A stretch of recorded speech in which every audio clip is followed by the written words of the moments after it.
പ്രിയപ്പെട്ടവരെ, സന്തോഷത്തോടു കൂടിയുള്ള ഒരു പുതുവർഷത്തെ നമ്മൾ വരവേൽക്കുക.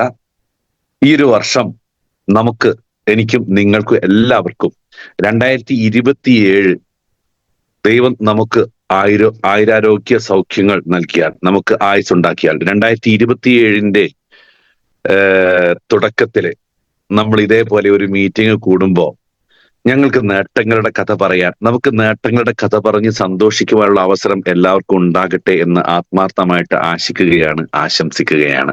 ഞാൻ വലിയ ക്ലാസ് എടുക്കുന്ന ആള്, ഞാൻ വലിയ പാട്ട് പാടുന്ന ആള്, ഞാൻ വലിയ ആള്, ഡ്രൈവിംഗ് എനിക്കറിയാം. എൻ്റെ ഉമ്മാക്ക് ഡ്രൈവിംഗ് അറിയില്ല, എനിക്ക് പാട്ട് പാടാൻ എൻ്റെ ഉമ്മാക്ക് അറിയില്ല. ഞാൻ ഒരുപാട് രാജ്യങ്ങളിൽ എൻ്റെ ഉമ്മ പോയിട്ടില്ല. അപ്പൊ എൻ്റെ ഉമ്മയേക്കാൾ വലിയ ഒരാൾ ഞാൻ തന്നെയാണല്ലോ അറിവിന്റെ കാര്യത്തില്. അങ്ങനെ ഞാൻ ഗൾഫിൽ പോകുന്നു. ഗൾഫ് പോയ സമയത്ത് ഞങ്ങൾ ഇങ്ങനെ കൂട്ടുകാരൊക്കെ അങ്ങനെ ഞങ്ങളൊരു കിച്ചണൊക്കെ ഉള്ള സെറ്റപ്പിലേക്ക് മാറിയപ്പോൾ ഞങ്ങൾക്ക് നൊസ്റ്റാൾജിയ അടിക്കാൻ വേണ്ടി, ഗൾഫ് പോയവർക്ക് അറിയാം, നമ്മളൊരു മീൻകറിയൊക്കെ വെക്കാൻ വേണ്ടിയിട്ട്, അല്ലെങ്കിൽ എന്താ പറയാ അങ്ങനത്തെ സാധനങ്ങളൊക്കെ വെക്കാൻ വേണ്ടി ഞങ്ങൾ മാർക്കറ്റിൽ പോയി അങ്ങനെ മീൻ വാങ്ങി. മീൻകറി വെക്കാൻ ഞാൻ വെക്കും, ഞാൻ കുറെ മീൻകറി വെച്ചതാണല്ലോ എന്ന് കാരണം ഞാൻ എൻ്റെ ഉമ്മ വെക്കുന്നതൊക്കെ ഞാൻ കണ്ടിട്ടുണ്ട്. അങ്ങനെ അന്ന് ഞങ്ങൾ മത്തി വാങ്ങി. വലിയ മത്തി, അന്ന് 1000 മത്തി ഉണ്ട്. അന്ന് ഒമാനി മത്തി എന്നൊക്കെ പറഞ്ഞ് ഗൾഫിൽ പോയവർക്ക് അറിയാം. അവിടുത്തെ കുഞ്ഞമത്തി ഒന്നും കിട്ടും, വലിയ മത്തിയാ. അങ്ങനെ ഒരു മത്തി, ഒരു 1 കിലോ മത്തിയുടെ ഞങ്ങൾ വാങ്ങി. ഉണ്ടായ സംഭവം അങ്ങനെ മത്തി വാങ്ങിയിട്ട് കറി വെക്കാൻ, എന്റെ കൂട്ടത്തിൽ ആർക്കും കറി വെക്കാൻ അറിയില്ല. ഞാൻ പറഞ്ഞു എനിക്കറിയാം, കാരണം ഞമ്മക്ക് അറിയാത്ത കാര്യങ്ങൾ വളരെ സിമ്പിൾ അല്ലേ, ഞങ്ങൾക്ക് കുറെ നോക്കി പഠിച്ചിട്ടുണ്ടല്ലോ. അങ്ങനെ മീൻകറിയൊക്കെ നന്നാക്കി. ഞങ്ങൾക്ക് വെള്ളിയാഴ്ച പോണം. അപ്പൊ എന്താക്കി, അന്ന് ഞങ്ങൾ വെള്ളിയാഴ്ച ലീവ് ഉള്ളത് ഈ മീൻകറി ഉണ്ടാക്കാൻ. അപ്പൊ മീൻകറി ഉണ്ടാക്കുന്ന കുക്ക് നൂർഷ വയനാട്. ശ്രദ്ധിക്കണേ നിങ്ങള്, കാരണം എനിക്കെല്ലാം അറിയാലോ. ഞാൻ എല്ലാത്തിലും എന്തിനും എടുത്ത് ചാടുന്ന ഒരാളാണ്. വേഗം പോയിട്ട് എല്ലാം എനിക്ക് ചെയ്യണം, അല്ലെങ്കിൽ എല്ലാവർക്കും. അങ്ങനെ ഒരു സംഭവം മീൻകറി വെക്കാൻ വേണ്ടി ഞാൻ തയ്യാറായി. മീനൊക്കെ നന്നാക്കി കഴിഞ്ഞപ്പം ഞാനിങ്ങനെ ചിന്തിക്കുകയാണ്. നന്നാക്കി കഴിഞ്ഞ് പ്ലേറ്റ് ഇതൊക്കെ നന്നാക്കി വെച്ചപ്പോൾ ഞാൻ ഇത് എവിടെന്നാ തുടങ്ങേണ്ടതെന്ന് എനിക്കൊരു ഐഡിയ കിട്ടുന്നില്ല. ഇത് എവിടെന്നാ തുടങ്ങേണ്ടത്, ഇതിനകത്ത് എന്താ ഇടേണ്ടത്, ഏത് മസാല ഒന്നും അറിയുന്നില്ല. എന്നാൽ എനിക്കും മുളക് പൊടിയും ഇച്ചിരി മഞ്ഞപ്പൊടിയും, പിന്നെ കുറച്ച് തക്കാളിയും ഉള്ളിയും പച്ചമുളകൊക്കെ വെട്ടി. അപ്പോ ഞാൻ ഈ മീൻ എന്ന് പറയുന്ന സാധനം കടലിന്റെ അടിയിൽ നിന്ന് പിടിക്കുന്നതാണ്. വലിയ കപ്പലൊക്കെ പോയിട്ടല്ല മീൻ പിടിച്ചുകൊണ്ടിരുന്നത്. ഒരു മീൻ പിടിക്കണമെങ്കിലുള്ള പണി ഭയങ്കരല്ലേ. ഞാൻ എൻ്റെ വീട്ടിൽ പോത്തിനൊക്കെ അറുത്ത് ഇറച്ചി മീനൊക്കെ വേവിക്കണമെങ്കിൽ കുക്കറിന്റെ സഹായം തേടുക എന്നുള്ളത് എനിക്കറിയാം. കുക്കർ വേണമല്ലോ, ഇതൊന്ന് വേവിച്ച് കിട്ടണ്ടേ. അങ്ങനെ കുക്കർ എടുത്തു, അതിനകത്ത് ഈ സാധനമൊക്കെ ഇട്ടു. ഞാൻ ഈ മത്തി അങ്ങനെ തന്നെ കുക്കറിലേക്ക് ഇട്ടു. കുക്കറിന്റെ അടപ്പടയ്ക്കുന്നു സുഹൃത്തുക്കളെ, അടപ്പടയ്ക്കുന്നു. അതിന്റെ വിസിലെടുത്ത് മുകളിൽ വെക്കുന്നു, ഗ്യാസ് ഓൺ ചെയ്യുന്നു. ഞാൻ ഒരു തോർത്തൊക്കെ തലേ കെട്ടി, വലിയ കുക്കാണല്ലോ, കുക്ക് എന്നൊക്കെ പറഞ്ഞ് തലക്കെട്ടൊക്കെ കെട്ടി നിന്നാലേ ഒരു കുക്കാവുള്ളൂ എന്നുള്ളൊരു തോന്നല. കാട്ടിക്കൂട്ടലുകളാണ്, എന്തൊക്കെയോ കാട്ടിക്കൂട്ടുക. മീനങ്ങ് വെച്ച് ഒരു വിസിലടിച്ചപ്പോ എനിക്ക് തോന്നി ഇത് ഒരു വിസിൽ ഒതുങ്ങില്ല. കാരണം പോത്തർച്ചൊക്കെ വേവണമെങ്കിൽ ഒരു 3-4 വിസിലൊക്കെ ഉമ്മ അടിക്കുന്നത് കണ്ടിട്ടുണ്ട്. വിസിൽ 1 വന്ന്, വിസിൽ 2, വിസിൽ 3, അടിയാ. കാരണം ഇത് വെന്ത് കിട്ടണം. കടലിൽ നിന്ന് പിടിച്ചോണ്ടുന്ന മുതലല്ലേ. ഇപ്പൊ എന്റെ കഥ കണ്ടിട്ട് ഇങ്ങനെ കുറെ ആൾക്കാർ ചിരിക്കുന്നുണ്ടാവും. ചിരിക്കുന്നവർക്ക് അറിയാം മീൻ കറി നന്നായി വെക്കാൻ. ഇപ്പൊ ചിരിക്കാത്തവരും വിചാരിക്കുന്നുണ്ടാവും നൂർഷ ചെയ്തത് ശരി തന്നെയല്ലേ, കുക്കറിൽ വെക്കണ്ടേ എന്ന് വിചാരിക്കുന്നവരും ഉണ്ടാവും. ഇപ്പൊ ഇതിനകത്ത് ഈ പറഞ്ഞ എണ്ണത്തിൽ ഇപ്പൊ ഈ 450 ആളുകൾ അങ്ങനെ ചിന്തിക്കുന്നുണ്ട്. പിന്നെ കുക്കറിൽ തന്നെയല്ലേ വെക്കണ്ടേ എന്ന് ചിന്തിക്കുന്നവരുണ്ടാവും. മക്കളെ നിങ്ങൾ ചിന്തിക്കണ്ട. അപ്പൊ ഞാൻ അങ്ങനെ കുക്കറൊക്കെ വെച്ച് എല്ലാം കഴിഞ്ഞ് മത്തി വെന്ത് കിട്ടണ്ടേ. പ്രിയപ്പെട്ടവരെ, ഇനിയാണ് കഥ, ദുരന്ത കഥ. ഇതെല്ലാം കഴിഞ്ഞ് ഓപ്പൺ നോക്കുമ്പോ മാജിക് നടന്നു. അതിന് മത്തി കാണാനില്ല, മീൻ കാണാനില്ല, പൊടി പോലും ഇല്ല കണ്ടുപിടിക്കാൻ. ഇനി സംശയം ഉണ്ടെങ്കിൽ നിങ്ങൾ ഇപ്പൊ പോയിക്കോ, ഒന്ന് രാവിലെ പോയി മത്തി വാങ്ങിക്കോ, കുക്കറിൽ കൊണ്ടൊരു 3 വിസിലടിച്ചോ, തുറന്ന് നോക്കിക്കോ, മത്തി കാണൂല. ഉണ്ടായ സംഭവം. ഇതെന്താ സംഭവിച്ചേ? ലാസ്റ്റ് മീൻ കാണുന്നത്. എനിക്ക് ഈ ആൾക്കാരുടെ മുമ്പിൽ തല വെട്ടി നടക്കാൻ പറ്റുമോ? പറ്റൂല. ഗൾഫല്ലേ, വേറെ എവിടെയും പോകാൻ പറ്റുമോ? പറ്റൂല. ആ മാനഹാനി നേരിട്ട് ഏറ്റുവാങ്ങേണ്ടി വന്നു. മീനല്ല. അപ്പോഴാണ് അറിയാത്ത പണിക്ക് നിൽക്കാൻ ഞാൻ പറഞ്ഞു, എനിക്ക് അറിയേനു, പക്ഷെ ഇങ്ങനെയൊക്കെ തന്നെയാ വെക്കൽ. പക്ഷെ ഇന്നെന്താ പറ്റിയെന്ന്, ഇവിടുത്തെ ഗ്യാസ് ഗൾഫിന്റെ ആനെ കൊണ്ടാണോ എന്ന് അറിയില്ല. പിന്നെ ഞാൻ ഗ്യാസിനെ കുറ്റം പറയുന്നു, കുക്കറിനെ കുറ്റം പറയുന്നു, ഈ കടലിലുള്ള മീനിനെ കുറ്റം പറയുന്നു. ഞാൻ കുറ്റങ്ങൾ മാത്രം കണ്ടെത്താൻ തുടങ്ങി. അവസാനം ഞാൻ മാറി നിന്നിട്ട് ഉമ്മാനെ ബേക്കിന്ന് വിളിച്ച് നിരാശനായിട്ട്, ഉമ്മച്ചി പിന്നെ ഞാൻ മീൻകറി വെച്ച് ഇങ്ങനെ കാര്യങ്ങൾ പറഞ്ഞപ്പോ ഉമ്മ ഭയങ്കര ചിരി എന്ന് പറഞ്ഞ ഒരു മനുഷ്യന് ജനങ്ങളുടെ ഇടയിൽ അപമാനിക്കപ്പെട്ട് നിൽക്കുന്ന സമയത്ത് സ്വന്തം മാതാവ് ചിരിക്കുക. ഏതാ മാതാക്കന്മാർ അങ്ങനെ ചിരിക്കുകയോ? അതന്നെ, മത്തി പായസായി പോയി, സത്യം. അങ്ങനെ എന്താ പറയാ, എന്നോട് ഉമ്മ ആദ്യം വിളിച്ചു, എടാ പൊട്ട, കേൾക്കണം. നിങ്ങൾക്ക് ആദ്യം വിളിച്ചത് എന്നെ അഭിസംബോധന ചെയ്ത് എടാ പൊട്ട ആരെങ്കിലും ഇങ്ങനെ മീൻകറി പിന്നെ എങ്ങനെ മീൻകറി ഒക്കെ. അപ്പോഴാണ് ഞാൻ പറയും നിങ്ങൾ ഇങ്ങനെ കുക്കറിലൊക്കെ ഇട്ട് വിസിലൊക്കെ അടിക്കുന്നുണ്ട്. അപ്പൊ എന്നോട് പറഞ്ഞത് ഓരോന്നിനും ഓരോ രീതിയുണ്ട്. ഓരോ സാധനത്തിനും വിസിലടിച്ച് വെപ്പിക്കേണ്ട ഓരോ രീതികളുണ്ട്. അത് വിസിലിന്റെ എണ്ണത്തിന് രീതികളുണ്ട്. നീ അല്ലാണ്ട് മീൻ കിട്ടി കുക്കറിൽ വെക്കുക ആരോട് പറയാൻ നിൽക്കേണ്ടത്. പക്ഷെ ഇന്ന് ഞാൻ ഗൗരവത്തോടെ പറയുന്നത് അതൊരു ഒരു കണക്ട് ചെയ്തുകൊണ്ട് പറയുന്നതാണ്. ഇതൊക്കെ എന്റെ ഈ വിവരക്കേട് ഞാൻ ലോകത്തോടാ വിളിച്ചു പറഞ്ഞത്. എനിക്ക് നന്നായിട്ട് അറിയാം. പക്ഷെ നിങ്ങൾ ഇനി നാളെ ഏതെങ്കിലും സ്റ്റേജിൽ കാണുമ്പോൾ കുക്കറിൽ മീൻകറി വെച്ച ആളും പറഞ്ഞ് നിങ്ങൾ കളിയാക്കൂല എന്നുള്ളൊരു വിശ്വാസത്തോട് മാത്രം ഞാൻ പറയുന്നത്. അപ്പൊ എന്നോട് പറഞ്ഞു മീൻകറി വെക്കണ ഒരു ചട്ടി എടുത്ത് വെക്കുക, അതിനകത്ത് ഉള്ളി എന്താ നിനക്ക് വേണ്ട മസാല ഇട്ടതിന് ശേഷം മത്തി അറിയരുത് പോലും ആ കറിയിലേക്ക് വെക്കുന്നത്, അതിൽ നിന്ന് എടുക്കുന്നത് മത്തി അറിയരുത് പോലും. അങ്ങനെ ഈ കുളിപ്പിച്ച് കിടത്തും പോലെ കിടത്തി ഉണ്ടാക്കേണ്ട സാധനം ഞാൻ പറഞ്ഞ മനസ്സിലായോ? ആ രീതിയിൽ ഉണ്ടാക്കി കഴിഞ്ഞിട്ടുണ്ടെങ്കിൽ മീൻകറി കിട്ടും. പിന്നെയല്ലേ ഞാൻ മത്തിക്കറി ഇത്ര സിമ്പിളാന്ന് അറിഞ്ഞത്. ഇതിനു മുമ്പോ കണ്ട് ശീലിച്ചുകൊണ്ട് ഇത് ഭയങ്കര സംഭവം. അപ്പൊ പ്രിയപ്പെട്ട ഈ ബിസിനസ് ഇതേപോലെയാ. അറിഞ്ഞങ്ങോട്ട് ചെയ്ത് കഴിഞ്ഞിട്ടുണ്ടെങ്കിൽ വളരെ സിമ്പിളായിട്ട് ചെയ്യാൻ പറ്റും. ഇല്ലെങ്കിൽ ഞാൻ മത്തിക്കറി ഉണ്ടാക്കിയ പോലെ ആയിപ്പോവും. ആയതുകൊണ്ട് ഇത് പഠിച്ച് നമ്മൾ ചെയ്യാം. ഒരു നൂർഷ വയനാട് ജില്ലയിൽ കമ്പളക്കാട് എന്ന് പറഞ്ഞ സ്ഥലത്താണ്. എന്റെ എനിക്ക് ഭാര്യ 3 കുഞ്ഞുങ്ങളുണ്ട്. മൂത്ത മോന് +1 പഠിക്കുന്നു. രണ്ടാമത്തത് മോളാണ്, 5ാം ക്ലാസ്സിൽ പഠിക്കുന്നു. മൂന്നാമത്തത് മോനാണ്, ഇപ്പൊ 2 വയസ്സായിട്ടേ ഉള്ളൂ. ഒരു കുഞ്ഞാവുണ്ട്. അവനുമായിട്ടുള്ള പരിപാടിയിലാണ്. അങ്ങനെ 3 പേര്. പിന്നെ ഭാര്യ സ്കൂളിൽ ടീച്ചറാണ്. ഫാദർ ഓട്ടോറിക്ഷ ഡ്രൈവർ ആയിരുന്നു. അതുകൊണ്ട് തന്നെ ഒരു ഓട്ടോറിക്ഷ ഡ്രൈവറുടെ മകൻ സ്വാഭാവികമായിട്ട് പഠിച്ച് പൈലറ്റ് ആവാൻ കഴിയില്ലല്ലോ. അങ്ങനെ പഠിച്ച് പൈലറ്റ് ആയത് ഓട്ടോറിക്ഷയുടെ പൈലറ്റ് തന്നെയായിരുന്നു. കൽപ്പറ്റയിൽ ഓട്ടോറിക്ഷ ഓടിക്കുന്ന പരിപാടിയായിരുന്നു എനിക്ക് കിട്ടിയത്. കാരണം അത് സ്വാഭാവികമായിട്ട് ഓട്ടോറിക്ഷ ഡ്രൈവർ ആക്കണമെന്ന് എന്റെ ഫാദർ തീരെ ആഗ്രഹിച്ചിട്ടുണ്ടായിരുന്നില്ല. കാരണം എന്റെ വാപ്പ ആഗ്രഹിച്ചത് ഞാനോ ഇങ്ങനെയായി എന്റെ മോനെങ്കിലും നന്നാവട്ടെ എന്നാണ് വാപ്പമാര് കരുതുക. അതേപോലെ തന്നെ എല്ലാ വാപ്പമാരും കരുതുക. നമുക്ക് ഇഷ്ടം ഏറ്റവും കൂടുതൽ നമ്മളെയാണല്ലോ. നമ്മളെന്ത് ചെയ്യും വെച്ചാൽ നമ്മളെയാണ് ഏറ്റവും കൂടുതൽ ഇഷ്ടപ്പെടുക. പക്ഷെ നിങ്ങളോട് ചോദിച്ചു കഴിഞ്ഞാൽ നിങ്ങൾ പറയും എനിക്ക് ഏറ്റവും ഇഷ്ടം എന്റെ വാപ്പനെയാണ്, ഉമ്മനെയാണ്, മോളെയാണ്, ഭാര്യയെയാണ്, കുടുംബത്തെയാണ് എന്നൊക്കെയാണ് പറയുക. പക്ഷെ ഞാൻ പറഞ്ഞത് പറയാൻ വേണ്ടി മാത്രമാണ് പറയുന്നത് എന്നുള്ളതാണ്. പക്ഷെ യഥാർത്ഥത്തിൽ ഇഷ്ടപ്പെടുന്നത് നിങ്ങളെ തന്നെയാണ്. അല്ല സാറേ, ഞാൻ എന്റെ വാപ്പയെ ഇഷ്ടപ്പെടുന്നു, ഉമ്മയെ ഇഷ്ടപ്പെടണ്ട എന്നല്ല. പക്ഷെ അത്യന്തികമായിട്ട് ഞാൻ ചോദിക്കുകയാണ്, ഈ പറഞ്ഞ ഇഷ്ടപ്പെടുന്ന ആളുകളെയും കൂട്ടി നമ്മളൊരു യാത്ര പോകുമ്പോൾ നിങ്ങൾക്ക് ഏറ്റവും ഇഷ്ടം നിങ്ങളുടെ ഭാര്യയാണ്, അല്ലെങ്കിൽ ബാപ്പയാണ്, ഉമ്മനെയാണ്, അച്ഛയാണ്, അമ്മയാണ്, മക്കളെയാണ് എന്നൊക്കെ പറയുന്നവരോട് ഞാൻ പറയാണ്, നമ്മൾ ഇവരെയൊക്കെ കൂട്ടി ഒരു ടൂർ പോകുന്ന സമയത്ത് അവിടെ വലിയ വിലപിടിപ്പുള്ള ഒരു ക്യാമറ കൊണ്ട് ഒരു ദിവസം ഒരു ഫോട്ടോ എടുക്കുന്ന ക്യാമറ കൊണ്ട് ഒരു ഫോട്ടോ എടുത്ത് ഒരൊറ്റ പ്രിന്റ് തരുന്ന ഫോട്ടോയിൽ നിന്ന് ഒരു പ്രിന്റ് തന്നു കഴിഞ്ഞാൽ ഇഷ്ടപ്പെട്ടവർ നമ്മുടെ ഇടത്തും വലത്തൊക്കെ ഉണ്ട്. ആ ഫോട്ടോ പ്രിന്റ് ഔട്ട് എടുത്തു കഴിഞ്ഞാൽ നമ്മൾ ആദ്യം നോക്കുന്നത് നിങ്ങൾ ഈ ലോകത്ത് ഏറ്റവും ഇഷ്ടപ്പെടുന്ന ആളുടെ മുഖത്തായിരിക്കും. അതാരായിരിക്കും? അവരെ തന്നെയാണ് നമ്മൾ ഇഷ്ടപ്പെടുന്നത്, അവരെ തന്നെയാണ് നമ്മൾ ഇഷ്ടപ്പെടുന്നുണ്ടാവുക. അപ്പോ നമ്മളെ തന്നെയാണ് ഇഷ്ടപ്പെടേണ്ടത് എന്നാണ് ഞാൻ പറഞ്ഞു വന്നത്. അപ്പൊ നിങ്ങളൊരിക്കും സാറേ രാവിലെ നല്ലൊരു വാക്ക് കേൾക്കാനാ വന്നത്, പക്ഷെ നിങ്ങൾ എന്താണ് മറ്റുള്ളവരെ ഇഷ്ടപ്പെടണ്ട എന്ന് പറഞ്ഞത്? പക്ഷെ അതിനകത്തൊരു ഇഷ്ടമുണ്ട്. കാര്യം ഇത്രയേ ഉള്ളൂ, നിങ്ങൾ നിങ്ങളുടെ മാതാപിതാക്കളെ ഇഷ്ടപ്പെടണമെങ്കിൽ, നിങ്ങൾ നിങ്ങളുടെ ഭാര്യയും മക്കളെയും ഇഷ്ടപ്പെടണമെങ്കിൽ ആദ്യം നിങ്ങളെ ഇഷ്ടപ്പെടണം. നിങ്ങളെ ഇഷ്ടപ്പെടണം. അങ്ങനെ ഇഷ്ടപ്പെടുമ്പോൾ ചെറുപ്പക്കാരായ ആളുകളോട് എനിക്ക് പറയണം, നിങ്ങളെ ഇഷ്ടപ്പെടുന്നുണ്ട്, നിങ്ങൾ ബൈക്കിൽ ഓവർ സ്പീഡിൽ പോകൂല. നിങ്ങളെ ഇഷ്ടപ്പെടുന്നുണ്ടെങ്കിൽ പുക വലിക്കില്ല. നിങ്ങളെ ഇഷ്ടപ്പെടുന്നുണ്ടെങ്കിൽ എന്താ പറയാ, മദ്യത്തിന് അടിമപ്പെടില്ല. നിങ്ങളെ ഇഷ്ടപ്പെടുന്നുണ്ട് എങ്കിൽ നിങ്ങൾ അക്രമത്തിന് പോകൂല.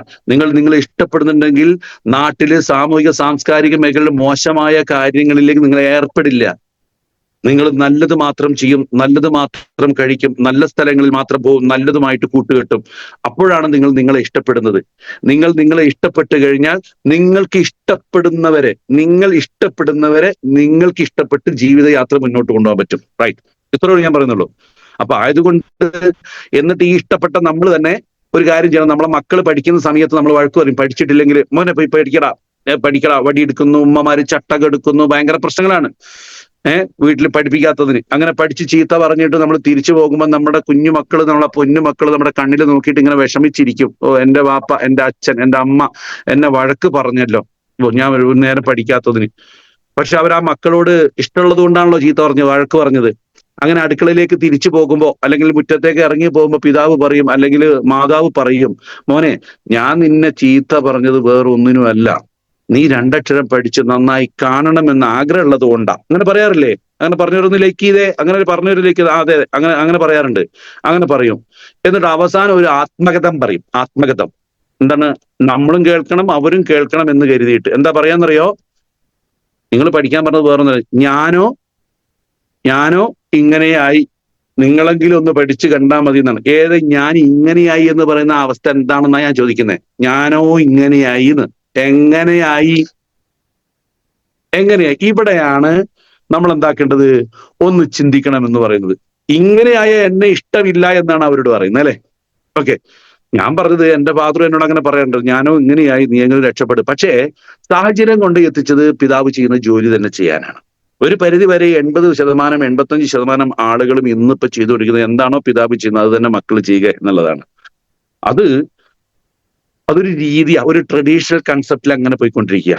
പക്ഷെ പല ആളുകളും ഇന്ന് മാറി മാറ്റങ്ങളിലേക്ക് പോയിക്കൊണ്ടിരിക്കുന്നുണ്ട്. ഓക്കെ, അപ്പൊ ഞാൻ ഒരു ഓട്ടോ ഡ്രൈവറായി. അങ്ങനെ ഓട്ടോ ഓടിച്ചുകൊണ്ടിരിക്കുക എനിക്ക് തോന്നി കാലം മാറ്റങ്ങൾക്കൊന്ന് മാറണം. എന്താ പറയാ, ഞാൻ എന്നെ ഒരു ഇൻസ്റ്റിറ്റ്യൂഷൻ പഠിപ്പിച്ചിട്ടോ അല്ലെങ്കിൽ എന്നെ ആരെങ്കിലും കരിയർ ഗൈഡൻസ് ചെയ്തിട്ടോ അല്ല ഞാൻ എന്റെ മാറ്റങ്ങൾ ഉണ്ടായത്. ഞാൻ ഈ പണ്ട് 4ാം ക്ലാസ്സിൽ 5ാം ക്ലാസ് ഒക്കെ പഠിക്കുമ്പോൾ അന്ന് ഈ ശിശുദിനമൊക്കെ വരും. ശിശുദിനം അറിയില്ലേ? നമ്മുടെ ജവഹർലാൽ ചാച്ചാജി ദിനം എന്നൊക്കെ പറയുന്ന ആ ശിശുദിനത്തിന് ഈ തുറന്ന വാഹനത്തിലൊക്കെ ഇങ്ങനെ എന്നെ കൊണ്ടുപോകുന്ന സമയത്ത് ഈ ചാച്ചാജി ആയിട്ടൊക്കെ ഞാൻ പ്രസംഗിക്കാൻ വേണ്ടി പോകും. ഏത് അന്നത്തെ ചെറിയ കുട്ടി നെഹ്റു ഈ പ്രസംഗിക്കാൻ വേണ്ടിയിട്ട് ടീച്ചേഴ്സും ഇവരൊക്കെ അതുപോലെ നബിദിനത്തിന് പ്രസംഗിച്ചു തരും. ഈ പ്രസംഗങ്ങളൊക്കെ പ്രസംഗിച്ച് ഞാൻ അന്ന് പ്രസംഗത്തിന് ഫസ്റ്റ് വാങ്ങും, പാട്ടിനൊക്കെ ഫസ്റ്റ് വാങ്ങും. ഈ സമയത്ത് പിന്നെ കുറെ കഴിഞ്ഞപ്പോ കോളേജിലൊക്കെ എത്തിയ സമയത്ത് പ്രസംഗത്തിന് പ്രത്യേകിച്ച് ആരും എഴുതി തരുമൊന്നുമില്ല. അപ്പൊ എന്താക്കണം, വിഷയം തരും. അപ്പൊ അതെന്താക്കണം, കയറി പ്രസംഗിച്ചോളണം. അപ്പൊ പല വിഷയങ്ങളെ കുറിച്ച് പറയുന്ന സമയത്ത് നമ്മൾ കുറച്ച് വായിക്കാൻ തുടങ്ങിയപ്പോ കുറച്ച് പുസ്തകങ്ങൾ യാദൃശ്ചികമായി വായിച്ചു എന്നുള്ളതാണ്. കുറെ പുസ്തകങ്ങൾ, നല്ല നല്ല കുറെ പുസ്തകങ്ങൾ വായിച്ചപ്പോ അതിൽ നിന്നും ഞാൻ എന്നോട് തന്നെ ചോദിക്കേണ്ട കുറെ ചോദ്യങ്ങളും ഉത്തരങ്ങളും എനിക്ക് ആ പുസ്തകത്തിൽ നിന്ന് കിട്ടിയപ്പോഴാണ് മാറ്റങ്ങളുടെ ചിന്ത എന്റെ തലയിൽ വന്നത്. അല്ലാതെ നിങ്ങൾ വിചാരിക്കും ഈ ചങ്ങാതി എന്താ ഇങ്ങനെ മാറാൻ കാരണം എന്ത്? ഒന്നുമല്ല. അപ്പോഴാണ് ലൈഫിൽ എന്തെങ്കിലുമൊക്കെ മാറ്റങ്ങൾ ഉണ്ടാവണമെന്നും ഒരു പോയിന്റ് ഉണ്ടാക്കണമെന്നും ആ നേട്ടങ്ങൾക്ക് വേണ്ടി വർക്ക് ചെയ്യണം, പ്രവർത്തിക്കണം എന്നൊക്കെ എനിക്ക് തോന്നിയത്. ക്ലിയർ ആയല്ലോ? അപ്പോ ആ രീതിയിൽ പ്രവർത്തിച്ചത് കൊണ്ട് ഞാൻ എന്താക്കിയത്, മാറി ചിന്തിച്ചപ്പോൾ ഞാൻ എന്താക്കിയ ഒരു കമ്പനിയിൽ എനിക്കൊരു ജോലി കിട്ടി. ആ ജോലിയിൽ നിന്ന് മറ്റൊരു ജോലിയിലേക്ക് പോയി, മറ്റൊരു ജോലിയിൽ നിന്ന് മറ്റൊരു ജോലിയിലേക്ക് പോയി. അങ്ങനെ ഞാൻ ഏഷ്യാനെറ്റ് എന്ന് വന്ന ചാനലിൽ ഞാൻ ന്യൂസ് റീഡറായിട്ട് കയറി. അങ്ങനെ ന്യൂജ്യോതി പബ്ലിക്കേഷനിൽ ഞാൻ മാനേജറായിട്ട് കയറി. അങ്ങനെ ഞാൻ ഇൻസൈറ്റ് ഡിജിറ്റൽ മീഡിയ സൊല്യൂഷൻ എന്ന് പറഞ്ഞ സ്ഥാപനത്തിലെ കമ്പനി കയറി. അങ്ങനെ എന്തിനാണ് ഇപ്പൊ നിങ്ങൾ വിചാരിക്കും ഇയാൾക്ക് എന്തൊരു സ്ഥിരത ഇല്ലേ, ഇതെന്താ ഇങ്ങനെ ഓരോ സ്ഥാപനം നിൽക്കുമ്പോൾ ഒന്നിൽ തന്നെ ഉറച്ചു നിൽക്കണ്ടേ, ഇയാൾ ഇങ്ങനെ ചാടിക്കളിക്കുന്നത്? പ്രിയപ്പെട്ടവരെ, ഒന്നുമല്ല. ഒരു കമ്പനിയിൽ ജോലി ചെയ്യുമ്പോൾ, പണ്ടൊക്കെ ഒരു ജോലി പ്രൈവറ്റ് മേഖലയാണല്ലോ, ജോലി ചെയ്യുമ്പോൾ 12,000 രൂപ സാലറി കിട്ടുന്നു. അവിടെ നിന്നൊരു ജോലി എന്നോട് പറയാണ്, ഞാൻ അവിടെ ചോദിക്കും നിങ്ങൾ സാലറി കൂട്ടി തരുമോ? ഇല്ല, 12 തന്നെയാ. അപ്പൊ വേറൊരു ടീം പറയണം നിനക്ക് 20,000 സാലറി തരാമെന്ന് പറഞ്ഞാൽ ഞാൻ എന്ത് ചെയ്യണം? നിങ്ങൾ പറ, നിങ്ങൾ എന്ത് ചെയ്യും? അതേ ഞാൻ ചെയ്തിട്ടുള്ളൂ. അതായത് കമ്പനിയെ നമ്മൾ മോശമല്ല, നമ്മൾ ആ 20 തരാന്ന് പറഞ്ഞിട്ട് സാറേ നിങ്ങൾക്ക് 20 തരാം. ഇല്ല നൂഷ, 12 തരാം. എന്നാൽ ഞാൻ അടുത്ത മാസം മുതൽ ഉണ്ടാവും, ഞാൻ റിസൈൻ ലെറ്റർ ഇടുകയാണ്. ഓക്കെ, സ്വാഭാവികമായിട്ട് 20ലേക്ക് പോകും. അവിടെ ചെല്ലുമ്പോൾ വേറെ സാധനം പറഞ്ഞാൽ 35,000 തരാന്ന് പറഞ്ഞാൽ അങ്ങോട്ട് മാറും. അവിടെ ചെല്ലുമ്പോൾ 60,000 തരാം. അങ്ങനെയാണ് നമ്മൾ മാറുന്നത്. അതിപ്പോഴും മാറിക്കൊണ്ടിരിക്കുന്നു. അപ്പോ ആ ഒരു രീതിയിൽ ഞാൻ മാറി. അങ്ങനെ ഞാൻ ഗൾഫിൽ ഖത്തറിലെത്തി.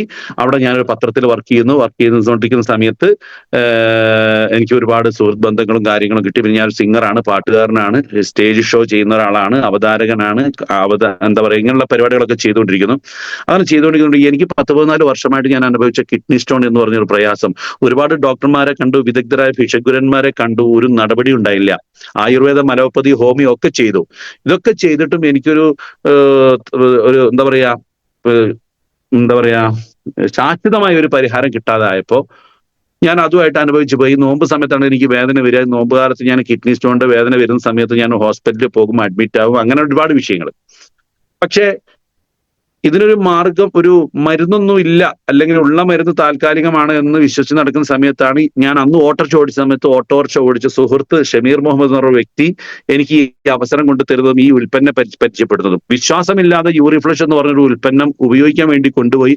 കൊറോണ വന്ന സമയം വന്നപ്പോൾ, കാരണം ഞാൻ ഖത്തറിലേക്ക് കൊണ്ടുപോയെങ്കിലും എനിക്കിത് ഉപയോഗിക്കാൻ തോന്നിയില്ല. കാരണം തന്നത് കൂട്ടുകാരനായി പോയല്ലോ. അതുകൊണ്ടാണ് വിശ്വസിക്കാത്തത്. നിങ്ങളൊന്ന് ആലോചിച്ച് നോക്കുക, നമ്മൾക്ക് ഈ ബിസിനസ് അവസരം പറഞ്ഞത് കൂട്ടുകാരന്മാര് വന്ന് പറഞ്ഞത് നമുക്ക് വലിയ വിശ്വാസം ഉണ്ടാവില്ല. കാരണം എന്താ പറയാ, അവരെ കുറിച്ച് നമുക്ക് അറിയുന്നത് കൊണ്ടാ. അപ്പൊ അവരും നമ്മൾക്ക് ഓരോ ഇയാളിപ്പോ കൊണ്ടുതന്ന എത്ര, ഇയാളിപ്പോ മെനഞ്ഞാന്ന് വരെ എനിക്ക് ഇയാൾ അറിയില്ല, പിന്നെ നീ ഇയാളിപ്പോ ഒരു പുതിയൊരു മൈ ലൈഫായിട്ട് വന്നാൽ ഇയാൾക്ക് ഇതിനെ കുറിച്ച് എന്താ അറിയാം എന്നുള്ള നമ്മുടെ ഒരു മുൻവിധിയാണ് നമ്മളെ വിശ്വസിപ്പിക്കാത്തത്. അത് സ്വാഭാവികമായിട്ട് നിങ്ങളിൽ പലരും ഫേസ് ചെയ്തിട്ടുണ്ടാവും, ഇപ്പൊ ഫേസ് ചെയ്യുന്നുണ്ടാവും, നാളെ നിങ്ങൾ ഫേസ് ചെയ്യുകയും ചെയ്യും.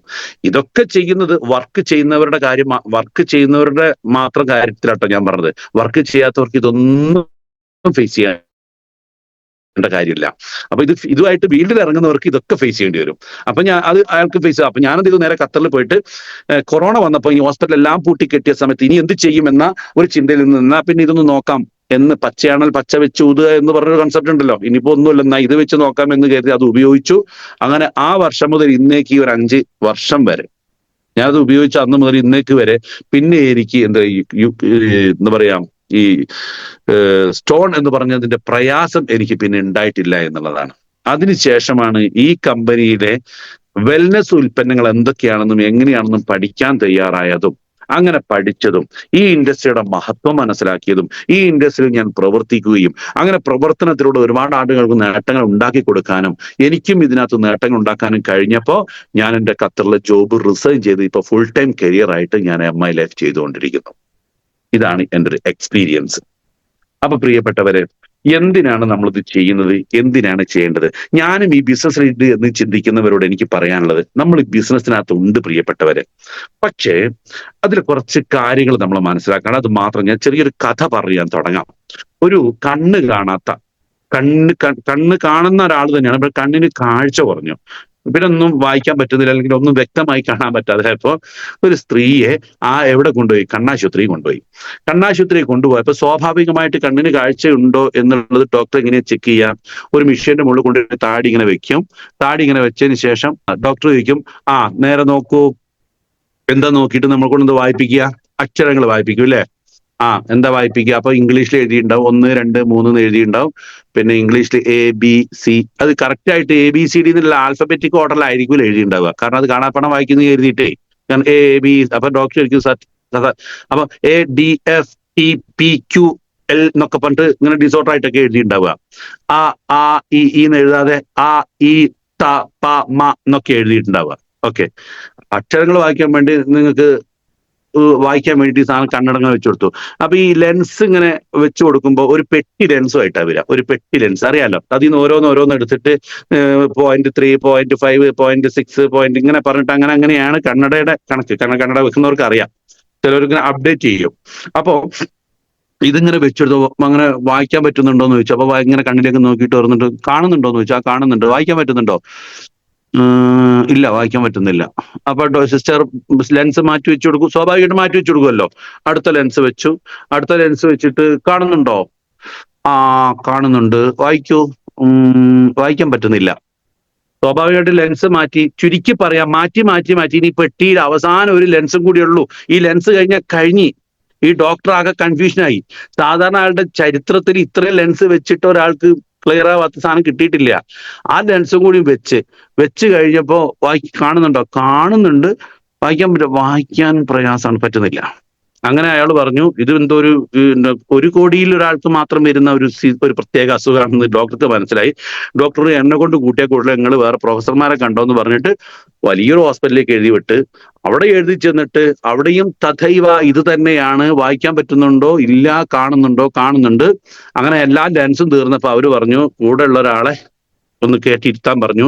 അയാൾ പറഞ്ഞു, അതെ, നിങ്ങളുടെ പേരെന്താ? ഇത് ഞങ്ങളുടെ ഈ എന്താ പറയാ ശാസ്ത്ര ലോകത്ത് ഞങ്ങൾ കണ്ടുപിടിച്ച ഒരു അസുഖവും ഞങ്ങൾ അത് കഴിഞ്ഞിട്ട് പ്രാക്ടിക്കലിൽ ലെൻസ് നോക്കി, റെറ്റിന നോക്കി, എല്ലാ കാര്യങ്ങളും നോക്കിയപ്പോ എല്ലാം ഓക്കെയാണ്. പക്ഷെ എന്തോ ഞങ്ങൾക്ക് കണ്ടുപിടിക്കാൻ പറ്റാത്ത എന്തോ ഒരു അസുഖം ഉണ്ട് ഇവിടെ എന്ന് പറഞ്ഞു. അങ്ങനെ എന്താ സംഭവം എന്ന് വെച്ചു. സാറേ ഞാനൊന്ന് വെച്ച് നോക്കട്ടെ എന്ന് പറഞ്ഞു. അപ്പം കൂടെ വന്ന ആള് വെറുതെ വെച്ച് നോക്കിയിട്ട് ഇത് APQRL എന്നൊക്കെ പറഞ്ഞ് വായിക്കാൻ തുടങ്ങി. മറ്റാരോട് ഇതേപോലെ തന്നെ ചെയ്തു പറഞ്ഞപ്പോ, സാറേ നിങ്ങൾ എന്ത് മണ്ടത്തരാ ചേച്ചി, കാണുന്നുണ്ട്, വായിക്കാൻ പറ്റും. ഇയാൾക്ക് അക്ഷരം അറിയില്ലാന്ന്. വായിക്കണമെങ്കിൽ എന്തെങ്കിലും അക്ഷരം അറിഞ്ഞാലല്ലേ ഇപ്പൊ വായിക്കാൻ പറ്റുള്ളൂ. ഞാൻ പറഞ്ഞ സാധനം പിടികിട്ടി ഞങ്ങൾക്ക്. ലെൻസ് അവിടെ ഉണ്ട്, ഡോക്ടർ അവിടെ ഉണ്ട്, രോഗി അവിടെ ഉണ്ട്. ഈ രോഗിക്ക് അറിയാം കണ്ണാശുപത്രി തന്നെയാ പോയത്. ഇയാൾ പ്രാന്താശുപത്രി ഒന്നല്ല പോയത്, കണ്ണാശുപത്രി തന്നെയാ പോയത്.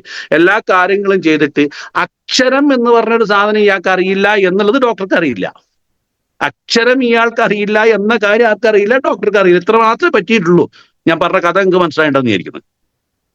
ഇവിടെ പല ആളുകൾക്ക് MI എന്താണെന്നറിയാം, കണ്ണാശുപത്രി എന്താണെന്നറിയാം, ലെൻസ് എന്താണെന്നറിയാം, പ്രൊഡക്റ്റ് എന്താണെന്ന് എല്ലാവർക്കും അറിയാം. അപ്പലൈൻ ആരാണ്, ഡോക്ടർ ആരാണ്, അതും അറിയാം, എല്ലാം അറിയാം. പക്ഷെ വായിക്കാൻ അറിയില്ല എന്ന കാര്യം അവർക്കറിയില്ല. എനിക്കെന്താണ് അറിയാത്തത് എന്ന കാര്യം എനിക്കറിയില്ല. അത്ര തന്നെ. ഞാൻ ചുരുക്കി പറഞ്ഞത് അത്ര തന്നെ. അത് പറയാൻ വേണ്ടി ഒരു കഥ പറഞ്ഞെന്ന് മാത്രമേ ഉള്ളൂ. ആയതുകൊണ്ട് എനിക്കെന്താണ് ഈ ഇൻഡസ്ട്രിയിൽ അറിയേണ്ടത് എന്നുള്ള കാര്യം മാത്രം ഞാൻ പറയാൻ ഉദ്ദേശിക്കുകയാണ്. അതാണ് ഞാൻ ഇപ്പൊ നിങ്ങളോട് പറയാൻ ഉദ്ദേശിക്കുന്നത്. അപ്പോ നമ്മൾ എന്ത് ചെയ്യാന്ന് വെച്ചിട്ടുണ്ടെങ്കിൽ ഇതിനെക്കുറിച്ചൊന്ന് അറിഞ്ഞാല് ഇത്രയും സുന്ദരമായ ഒരു ബിസിനസ് എന്റെ പ്രിയപ്പെട്ടവരെ ഈ ലോകത്തില്ല. അറിഞ്ഞിട്ടില്ല എങ്കിൽ ഇതുപോലെയുള്ള ഒരു പ്രയാസമുള്ള ഒരു ബിസിനസ്സും ഈ ലോകത്തില്ല. കാണുന്നവർക്കൊക്കെ ഇത് വലിയ അടിപൊളിയാ സംഭവം. അത് അറിയുന്നവർക്ക് ഇത് അടിപൊളിയാ, അറിയാത്തവർക്ക് പിന്നെ സാറേ എന്നാ പിന്നെ ഇത് എനക്കൊന്നും ഇത് പഠിക്കാൻ പറ്റില്ല സാറേ, ഇതൊന്നും എനിക്ക് പഠിക്കാൻ പറ്റും, നിങ്ങൾക്കൊക്കെ ഇത് പറ്റുള്ളൂ എന്ന് പറഞ്ഞ് പരിതപിക്കുന്നവർക്ക് ഞാൻ പറഞ്ഞുതരാം. നമ്മൾ പഠിക്കുന്ന കാര്യങ്ങൾക്ക് ഈ അറിയുന്ന കാര്യങ്ങൾ, അറിഞ്ഞ കാര്യങ്ങൾ നിങ്ങൾ കൂടുതൽ പഠിക്കാനൊന്നും വേണ്ട. ഓരോ കാലഘട്ടമായിട്ട് അറിയുന്ന കാര്യങ്ങൾ, അപ്ലയൻസിന്റെ കയ്യിൽ നിന്ന് കിട്ടുന്ന കാര്യങ്ങൾ അതുപോലെ തന്നെ ചെയ്താൽ മതി. അതിനാദ്യം റെസ്പോൺസിബിലിറ്റി എന്ന് പറഞ്ഞ സാധനം എടുക്കുക.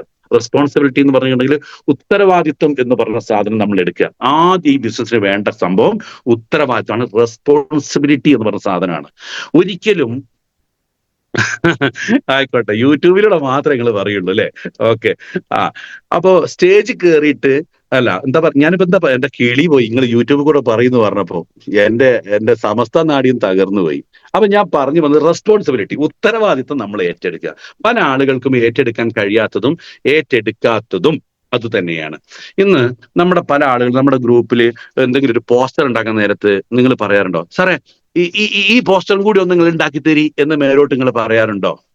അങ്ങനെ പറയുന്നുണ്ടെങ്കിൽ നിങ്ങൾ റെസ്പോൺസിബിലിറ്റി ഏറ്റെടുത്തിട്ടില്ല എന്നുള്ളതാണ്. സാറേ ഒരു ഹോം മീറ്റിംഗ് ഉണ്ട്, ഇതും കൂടി നിങ്ങളൊന്ന് വന്നിട്ട് ചെയ്തു തരി എന്ന് പറഞ്ഞാൽ അതിന്റെ അർത്ഥം നിങ്ങൾ റെസ്പോൺസിബിലിറ്റി ഏറ്റെടുക്കാത്തതാണ്. സാറേ ഒരു പ്ലാനും കൂടി ഉണ്ട്, അത് നിങ്ങൾ വന്ന് പറഞ്ഞാലേ ശരിയാവുള്ളൂ എന്ന് പറഞ്ഞു കഴിഞ്ഞിട്ടുണ്ടെങ്കിൽ അത് മനസ്സിലാക്കുക റെസ്പോൺസിബിലിറ്റി ഏറ്റെടുക്കാത്തതാണ്. എന്നാൽ ഇവർ പറയുകയാണ്, സാറേ എനിക്ക് പ്ലാൻ കൊടുക്കാൻ അറിയാം, ഞാൻ ഇന്നലെ കൊടുത്തിരുന്നു, പക്ഷെ ഇന്ന് എനിക്ക് പോകാൻ പറ്റുന്നത്, ഇന്ന് നിങ്ങൾ പോയി കൊടുക്കുക. അത് റെസ്പോൺസിബിലിറ്റി ഏറ്റെടുക്കലാണ്. ഞാൻ പറഞ്ഞത് രണ്ടും രണ്ടാണ്, രണ്ടും ഒന്ന് തന്നെയാണ്, പക്ഷെ അത് രണ്ടും രണ്ടായിട്ട് നിങ്ങൾ കാണണം.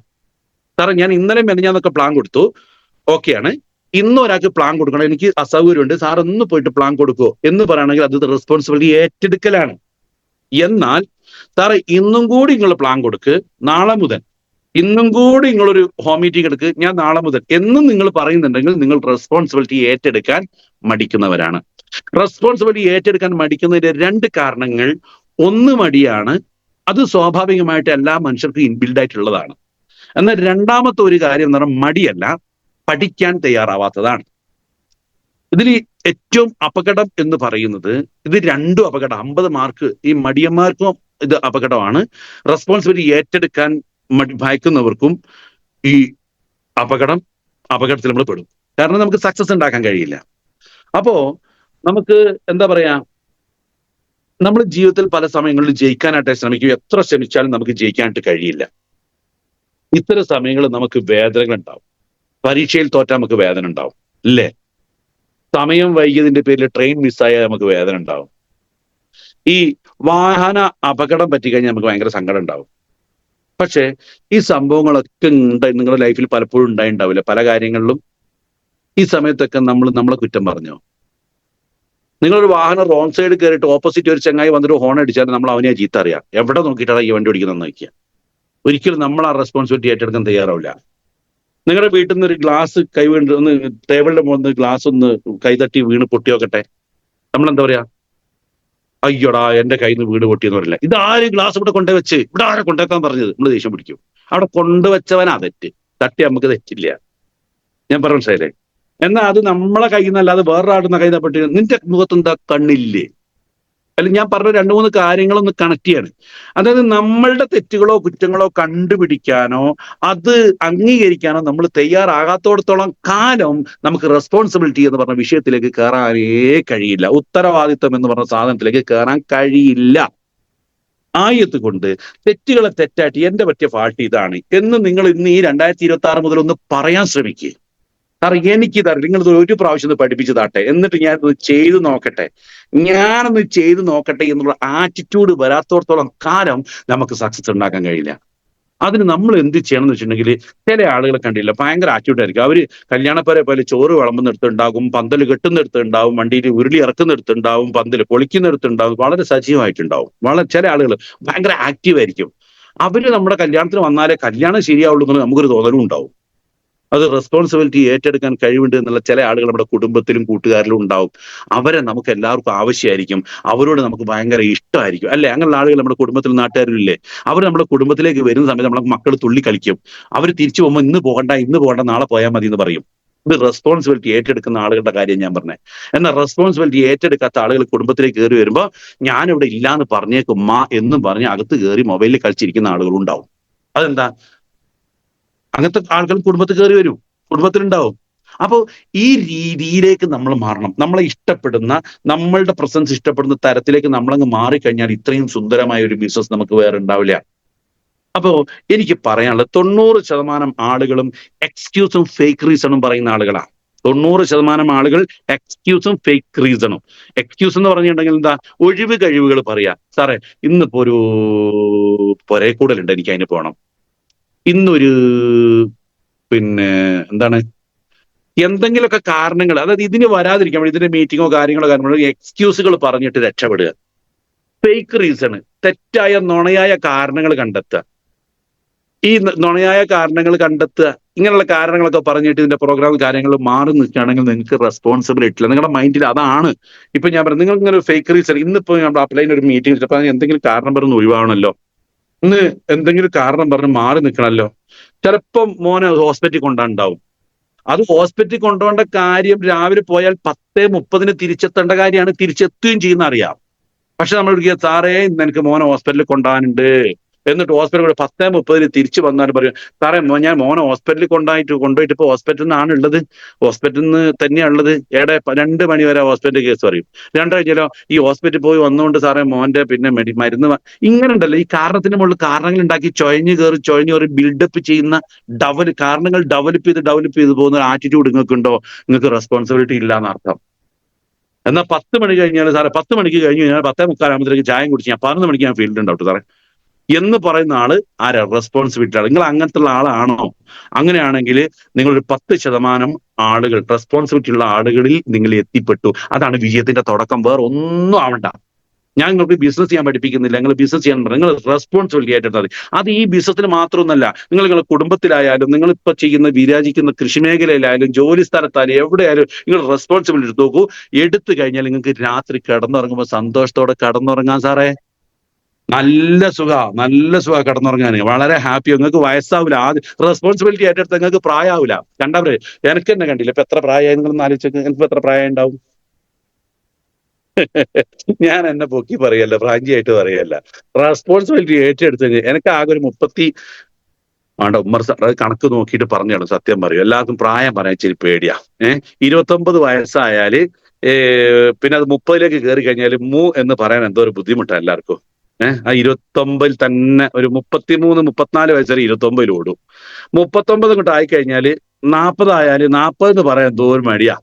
39 തന്നെ ഓടും. ഡോക്ടർ ചോദിച്ചാൽ മാത്രം ചെവിയിൽ അടുത്ത് പോയിട്ട് കാര്യം പറയും, സാറേ 43. അതുവരെ 39, 49 കഴിഞ്ഞാൽ 50 എന്ന് പറയാൻ എന്തോ എല്ലാവർക്കും ഒരു മടിയാ, എന്താ അറിയില്ല.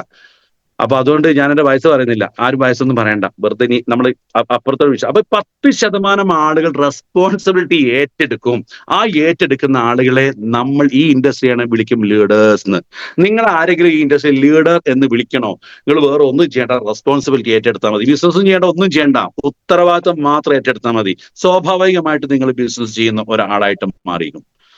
അതായത് സ്റ്റോപ്പ് പോയിന്റിങ് ഫിംഗറിംഗ് എന്നാ പറഞ്ഞത്. ഇങ്ങനെ ചൂണ്ടുന്നത് നിർത്തുക. ഇവൻ കാരണം, ഇവൾ കാരണം, ഈ കാരണം പറയാൻ വേണ്ടി വിരൽ ചൂണ്ടുന്നത് നിങ്ങൾ എന്ന് നിർത്തുന്നോ? നിങ്ങൾ മനസ്സിലാക്കുക, നമ്മൾ പണ്ടൊക്കെ പഠിച്ച നിങ്ങൾ ഒരു വിരൽ ചൂണ്ടുമ്പം 3 വിരൽ നിങ്ങൾ തിരിച്ച് ചൂണ്ടുന്നുണ്ട് എന്നുള്ള കാര്യം നമ്മൾ മനസ്സിലാക്കണം. 3 വിരൽ നിങ്ങൾ ചൂണ്ടുമ്പോൾ 1 വിരൽ നിങ്ങൾ അപ്പുറത്തേക്ക് ചൂണ്ടുന്നുണ്ട്, നമ്മൾ പഠിച്ച കാര്യം. അപ്പോ കാരണങ്ങൾ കണ്ടെത്തിയിട്ട് മാറി നിൽക്കണമെങ്കിൽ 100 കാരണങ്ങൾ കണ്ടെത്താം.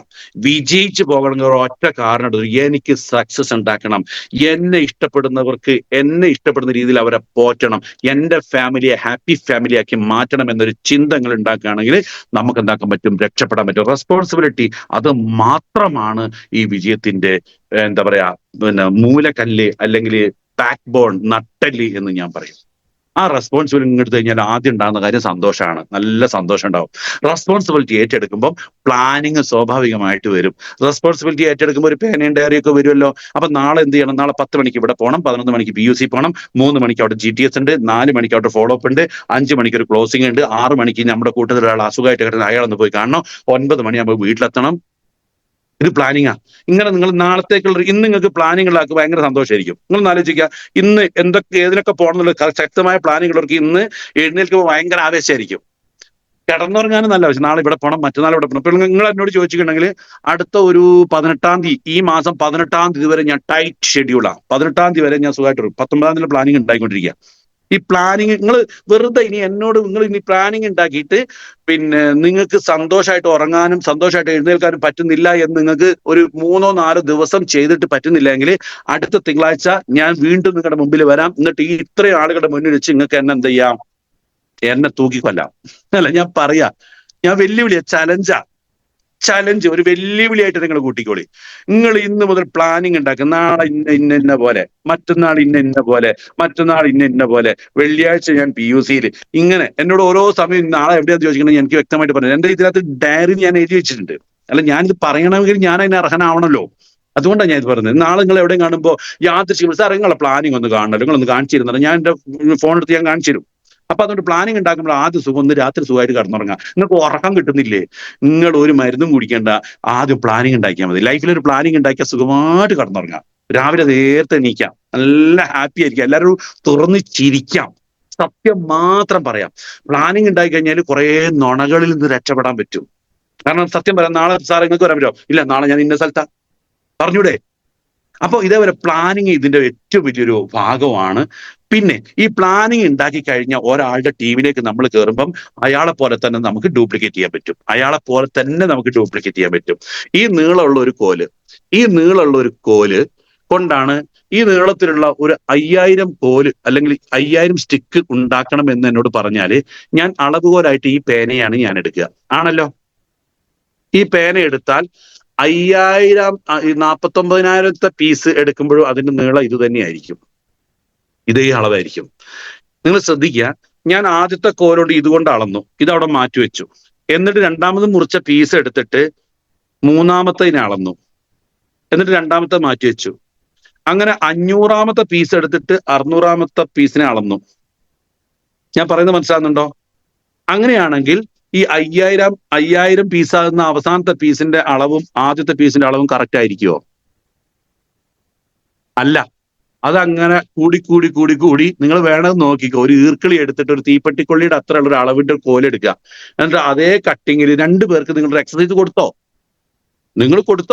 എന്നിട്ട് ആ അളവ് കൊണ്ട് മോനെ ഒരു 50 പീസ് ഉണ്ടാക്കിക്കൂടെ, നിങ്ങൾ മക്കൾക്ക് വെറുതെ കൊടുത്തു നോക്കുക, അളന്നിട്ട് കൊണ്ടുവരാൻ പറയാ. ഒരാളോട് പറയാ, ഈ അളവ് കൊടുത്തിട്ട് ഇനി ബാക്കി വെച്ച് നീ അളന്നിട്ട് ഇടുന്നതെന്ന് പറഞ്ഞാൽ അവസാനം കൊണ്ട് 2 അളവായിരിക്കും. ഈ ആദ്യം ഞാൻ പറഞ്ഞ ഈ സ്റ്റിക്കാണ് നിങ്ങളുടെ പ്ലാനിങ് ഉള്ള, അല്ലെങ്കിൽ എന്താ പറയുക, റെസ്പോൺസിബിലിറ്റി ഉള്ള അളവുകോല്. ഇത് നിങ്ങൾ അളക്കാൻ തുടങ്ങി കഴിഞ്ഞാൽ നിങ്ങളുടെ ടീമിൽ വരുന്ന ആളുകളും ഈ അളവുകോല് വെച്ചേ അളക്കുള്ളൂ. അപ്പൊ നിങ്ങൾക്ക് ഡ്യൂപ്ലിക്കേഷൻ നന്നായിട്ട് നടക്കും. അപ്പോ ശക്തമായ ഒരു റെസ്പോൺസിബിലിറ്റി നിങ്ങൾ ഏറ്റെടുക്കുക എന്ന് മാത്രമാണ് എനിക്ക് പറയാനുള്ളൂ. ഇവിടെ ഞാൻ ഒറ്റൊരു കാര്യം, നമുക്ക് ഈ ബിസിനസ് നല്ലതാണോ അല്ലയോ എന്നുള്ളൊരു കാര്യത്തെ കുറിച്ച് പറയാൻ വേണ്ടിയിട്ട്, ഇത് പിന്നെ ഹയർ സെക്കൻഡറി 1ാം വർഷ പഠന സഹായിയാണ്, കോമേഴ്സിലാണ്.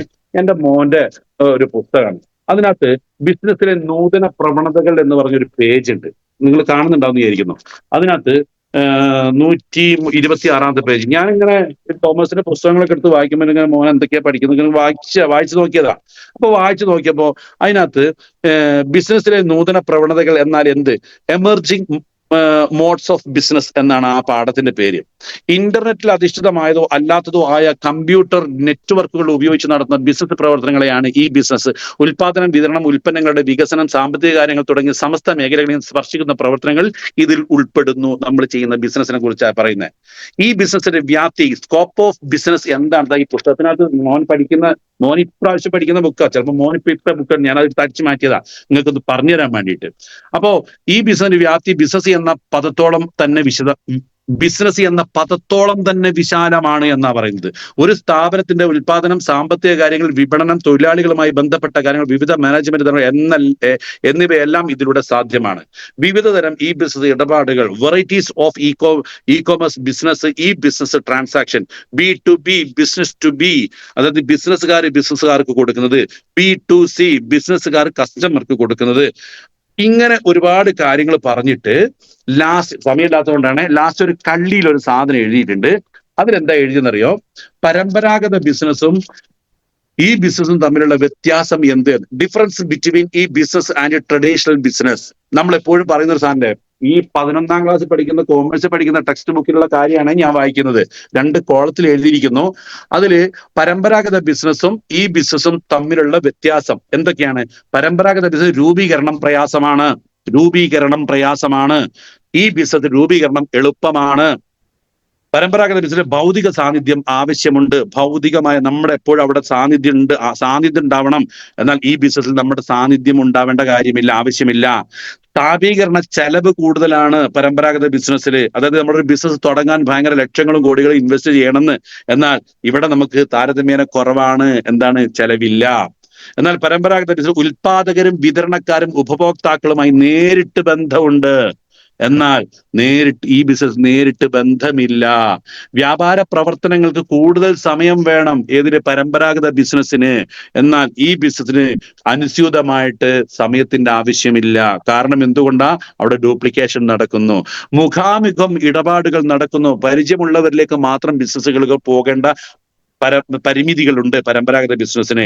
എന്നാൽ മുഖാമുഖം കാണേണ്ട ആവശ്യമേ ഇല്ല ഈ ബിസിനസ്സില്. വിപണി വൈവിധ്യത്തിനുള്ള സാധ്യത കുറവാണ്. എങ്ങനെ? വിപണി വൈവിധ്യത്തിനുള്ള വ്യത്യസ്തമായ പ്രൊഡക്റ്റുകൾ ഇറക്കാനും അതുപോലെ തന്നെ അത് പെട്ടെന്ന് മാർക്കറ്റ് ചെയ്യാനുള്ള സാധ്യത വളരെ കുറവാണ്. പരസ്യങ്ങളും കാര്യങ്ങളൊക്കെ കൊടുക്കണം, ഒരുപാട് സ്റ്റോക്ക് ചെയ്യണമെന്നുള്ള കാര്യങ്ങൾ. എന്നാൽ ഈ ബിസിനസ്സിൽ കൂടുതൽ സാധ്യതയാണ്. നിങ്ങളൊന്ന് ആലോചിക്കുക, ഇന്ന് +1 ഇത് നമ്മൾ പഠിക്കുന്ന സമയത്ത് ഉണ്ടായിരുന്നില്ല. ഇപ്പൊ പുതിയ പഠനങ്ങളിൽ മക്കളെ പഠിപ്പിക്കുകയാണ് ഈ ബിസിനസിന്റെ പ്രാധാന്യം. അപ്പൊ അതുകൊണ്ട് പ്രിയപ്പെട്ടവരെ, എല്ലാവർക്കും നല്ലൊരു വിജയം ഉണ്ടാവട്ടെ. ഈ റെസ്പോൺസിബിലിറ്റി ഏറ്റെടുക്കാൻ പറ്റാത്തവരും മടിയന്മാരായിട്ടുള്ള ആളുകൾക്ക് ഈ സക്സസിലേക്ക് മാറാനുള്ള ഒരു പ്രചോദനമായിട്ട് ഇന്നത്തെ ഈ ഒരു മീറ്റിംഗ് മാറട്ടെ എന്ന് ആത്മാർത്ഥമായിട്ട് ആശിക്കുകയാണ്. പരാജിതനായിട്ടുള്ള ആളുകൾ കാറ്റിനെ കുറ്റം പറയും. ഈ കാറ്റ് ഭയങ്കര കാറ്റായി, മുടിഞ്ഞ കാറ്റാണ്, പ്രശ്നമാണെന്ന് കുറ്റം പറയും. മടിയന്മാര് കാറ്റിന്റെ ഗതി കാത്തു നിൽക്കും. ഞാൻ പോകേണ്ട സ്ഥലത്തേക്ക് കാറ്റ് വീശട്ടെ, അപ്പൊ ഞാൻ എൻ്റെ കപ്പൽ ഇറക്കാം. അവന് ഒരിക്കലും ലക്ഷ്യത്തിൽ എത്താൻ പറ്റില്ല. എന്നാൽ വിജയായ ആള് കാറ്റിന്റെ ഗതിക്കനുസരിച്ച് പായ മാറ്റി കിട്ടിക്കൊണ്ടേയിരിക്കും. ഓൻ ഒരിക്കലും ഒരാളെ കാത്തു നിൽക്കൂല. ഇതിൽ ആരാവണം നമ്മൾ എന്നുള്ളത് മാത്രം ഒന്ന് ആലോചിച്ചാൽ മതി. അപ്പൊ എല്ലാവർക്കും നന്മകൾ നേർന്നുകൊണ്ട്